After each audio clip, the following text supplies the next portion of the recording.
Sudah lebih dari 100 anak berusia 5 hingga 15 tahun sudah jarang sekali bermain petak umpet, lompat gala dan macam-macam. tercatat menjalani pengobatan di Rumah Sakit Jiwa Cisarua. Orang tua tidak mengenalkan secara dini permainan tradisional. Mayoritas mereka yang berobat mengalami gangguan penyerta yang berawal dari kecanduan game. Pasti lagi main gadget dan semua gamesnya ada di gadget. Karena diduga kecanduan bermain game dalam 2 tahun terakhir. Padahal di dalam permainan tradisional terdapat keteladanan yang bisa didapat oleh anak.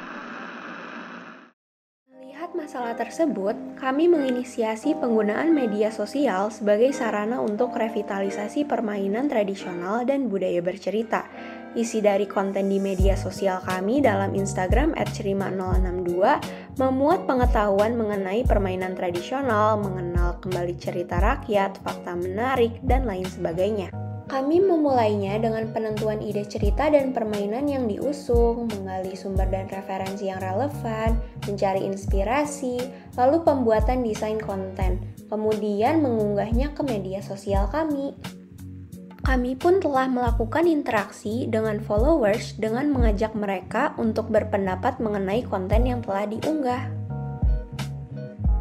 Selain itu, kami juga mengadakan focus group discussion dengan beberapa siswa SMA dari berbagai daerah di sekitar Jakarta dan Bekasi.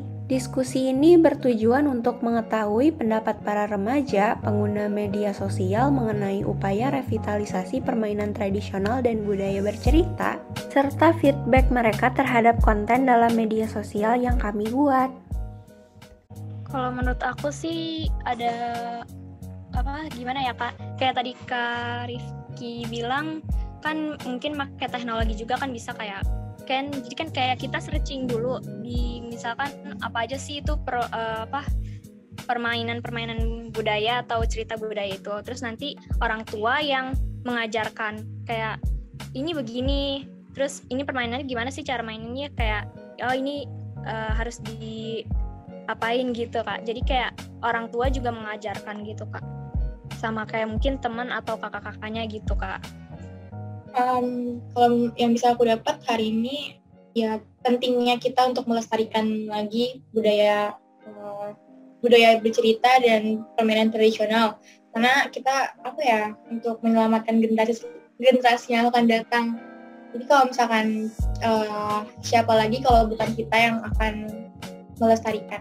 Jadi dengan adanya program dari kakak-kakak ini sangat membuka jalan sekali untuk generasi yang akan datang. Ya kalau dari saya segi acaranya lumayan menarik sih, kan jadi kita jadi penasaran dan kita jadi berani untuk berpendapat masing-masing di sini. Terus kalau dari segi temanya, kan permainan tradisional ini udah mulai pudar di kehidupan kita. Ternyata sebenarnya permainan tradisional dan budaya bercerita ini banyak manfaatnya gitu. Tapi emang udah mulai mudar karena perkembangan teknologi dan zaman dan perubahan kebiasaan masyarakatnya. Jadi udah tugas kita sebagai generasi zaman sekarang untuk ikut serta merevitalisasi permainan dan budaya bercerita itu agar di generasi selanjutnya masih tetap ada dan tidak hilang itu sebagai identitas bangsa kita. Ya, itu aja. Proyek ini telah menjangkau banyak orang dan harapan kami dapat berdampak lebih luas lagi dalam mengenalkan permainan tradisional dan cerita rakyat kepada halayak luas.